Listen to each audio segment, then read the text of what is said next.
Baby delivery అయింది, discharge చేస్తున్నారు, కానీ ఇంటికి వెళ్లే ముందు ఈ 4 టెస్ట్ చేశారా అని మీ డాక్టర్ని అడిగారా? ఈ 4 టెస్ట్ చాలా ఇంపార్టెంట్. హలో అండి, నా పేరు doctor Anirudh Kommareddy, consultant paediatrics and neonatologist, Crest Hospital. ముందుగా థైరాయిడ్ స్క్రీనింగ్. ప్రతి బేబీకి పుట్టిన తర్వాత థైరాయిడ్ ప్రొడ్యూస్ అవ్వకపోతే బేబీ గ్రోత్ లోను, బేబీకి ఇంటెలిజెన్స్ లోను అలా చాలా రకాలుగా ఇబ్బంది రావచ్చు.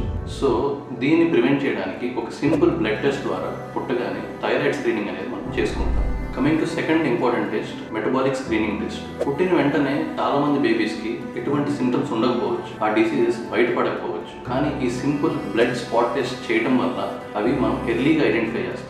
ఎర్లీగా ఐడెంటిఫై చేస్తే ఎర్లీగా ట్రీట్మెంట్ స్టార్ట్ చేసుకోవచ్చు. Third, heart screening. బేబీకి 4 లిమ్స్కి సెన్సార్స్ పెట్టి సాచురేషన్ అనేది చెక్ చేస్తాం. సో పుట్టిన వెంటనే కొన్ని బేబీస్కి కంజెనిటల్ హార్ట్ డిసీజ్ ఏవైతే ఉన్నాయో అవి కొన్నిసార్లు బయటపడతాయి, కొన్నిసార్లు బయటపడవు. బయటపడనిప్పుడు కూడా ఈ స్క్రీనింగ్ టెస్ట్ పాస్ అయితే మనకి సేఫ్గా ఇంటికి పంపించవచ్చు. ఒకవేళ స్క్రీనింగ్ టెస్ట్ పాస్ అవ్వకపోతే we need intervention there. Coming to fourth screening test, hearing test. Parents అనుకుంటారు బాగానే సౌండ్కి రియాక్ట్ అవుతుంది బేబీ, కానీ అది కరెక్ట్ కాదు. అలా రియాక్ట్ అవుతున్నప్పటికీ హీరింగ్ ప్రాబ్లం అనేది మిడిల్ ఇయర్లో కానీ ఇన్నర్ ఇయర్లో కానీ ఉంటే మనం వెంటనే దాన్ని రికగ్నైజ్ చేయొచ్చు. ఎర్లీ ఇంటర్వెన్షన్ ఇవ్వకపోతే మనము బేబీకి స్పీచ్ కూడా డిలే అవ్వచ్చు. కాబట్టి పేరెంట్స్, మీరు డిశ్చార్జ్ అయ్యే ముందు ఈ 4 స్క్రీన్ టెస్ట్ అయిందా లేదా చూసుకోండి. Thyroid screening, heart screening, hearing screening, metabolic screening. Early detection can save the babies from future complications. Thank you.